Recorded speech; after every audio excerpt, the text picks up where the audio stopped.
पूजा करे, बाद में देव पूजा करे। तो भगवान कहते हैं आप एक बात बताओ, किसी भी देवता को आपने आज तक रोते हुए देखा है? किसी भी देवता को आपने आज तक बूढ़ा देखा है? किसी भी देवता को क्यों नहीं देखा?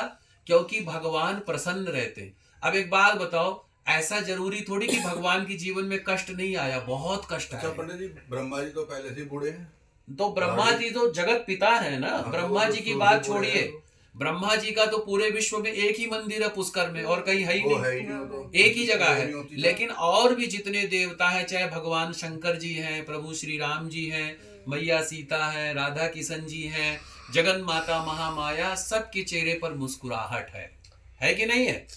कोई भी देवता आपको दुखी नहीं मिलेगा, बूढ़ा नहीं मिलेगा।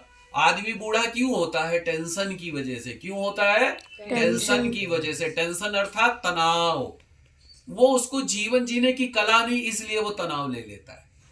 तो इसीलिए भगवान को कभी बूढ़ा। अच्छा आप एक बात बताओ, जितना हमारे जीवन में कष्ट है उससे करोड़ों गुना कष्ट इनके जीवन में है कि नहीं? बताओ, है कि नहीं है? राम जी के जीवन में कष्ट नहीं था? बहुत कष्ट था। किशन जी के जीवन में कष्ट नहीं था? बहुत कष्ट था। भगवान शंकर जी के जीवन में कष्ट नहीं था? बहुत कष्ट था, बहुत कष्ट था। शंकर जी की पहली पत्नी नहीं थी सती जी, तो अपने मृत पत्नी का देह लेकर के पूरे संसार में भटक रहे थे।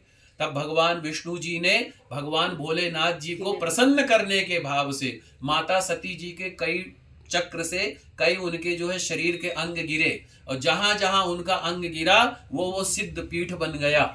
सबको पता है, ठीक है? ऐसे ही प्रभु श्री राम जी को पत्नी का बिछोह सहना पड़ा कि नहीं? बच्चों का बिछोह सहना पड़ा कि नहीं? माता पिता का बिछोह सहना पड़ा, है कि नहीं? मेरे कन्हैया, मेरे गोपाल जेल में पैदा हुए। पैदा होते दुश्मन पहले से बैठा, और कोई दूर का नहीं, उनका सगा मामा। कौन?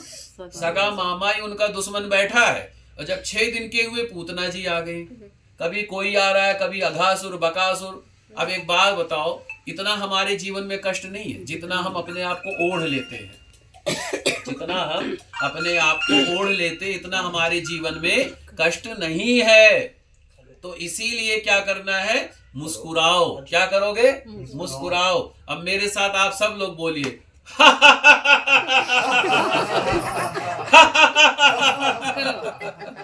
तो जिंदगी में मुस्कुराना सीखिए। क्या?